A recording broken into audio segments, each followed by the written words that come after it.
task force regionale in affiancamento alle imprese quando vanno all'estero. E tutti i sabati e le domeniche si veniva qua, si stava a famiglia allargata con i nipoti, con i cugini, con gli zii, si stava in campagna. Qual è la prima cosa che devo fare per aiutarvi? Soldi in tasca alla gente. Se un toso il GA un contratto a tempo indeterminato, va in banca, accende un mutuo, compra una casa, fa una famiglia. I ticket che si pagano, I contributi vengono dati a pioggia. Questo è uno spreco, perché nel momento in cui per esempio dovesse chiudere la scuola di San Germano, che è una scuola antisismica, è una scuola che rientra nel 15% di scuole a norma in Italia, abbiamo buttato via 1 milione di euro perché non c'è programmazione, e questo noi vogliamo dalla regione, che ci sia un'intelligenza che coordini i finanziamenti E la copianifichi insieme agli amministratori locali, che spesso nei piccoli comuni non vengono considerati.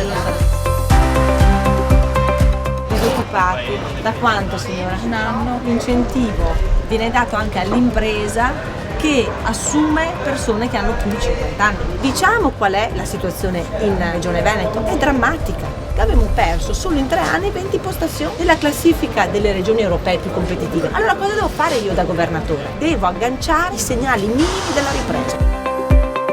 E sto anche confrontandomi con tanti gestori di esercizi commerciali. È la loro voce che dovete ascoltare, non la nostra. Grazie.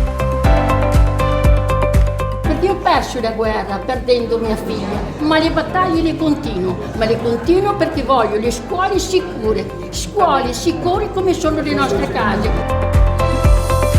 Burocrazia soffocante, per cui tu la regione la vedi come un elefante gigantesco che anziché aiutarti, voi avete investito circa 2 milioni di euro in tecnologia e sviluppo. È anche vero che la regione Veneto investe 1,03 del PIL in ricerca e sviluppo, quando la media europea è del 2,04. Noi dobbiamo portare a quel livello lì. Allora io ho la figlia, ieri si è fatta male, devo fare una risonanza magnetica. Fino a 2 mesi fa dai privati in 8 giorni, adesso sono passati 60 giorni. Mi ha detto tagli della sanità, se non trovo da farla devo pagarla 240 euro. La politica o trova il coraggio di mettere le mani dove fa male e di pestare i piedi a qualcuno, oppure la politica sarà semplicemente una cosa che non serve. Io ho mai votato PD in vita mia e adesso, siccome mi piace Renzi, ho votato Moretti. Noi non abbiamo bisogno di soldi, noi giovani abbiamo bisogno che ci togliate tutti i laccetti, le regole, le burocrazie che ci state facendo attorno. Lo sto facendo con una grande passione, siamo caduti, ci siamo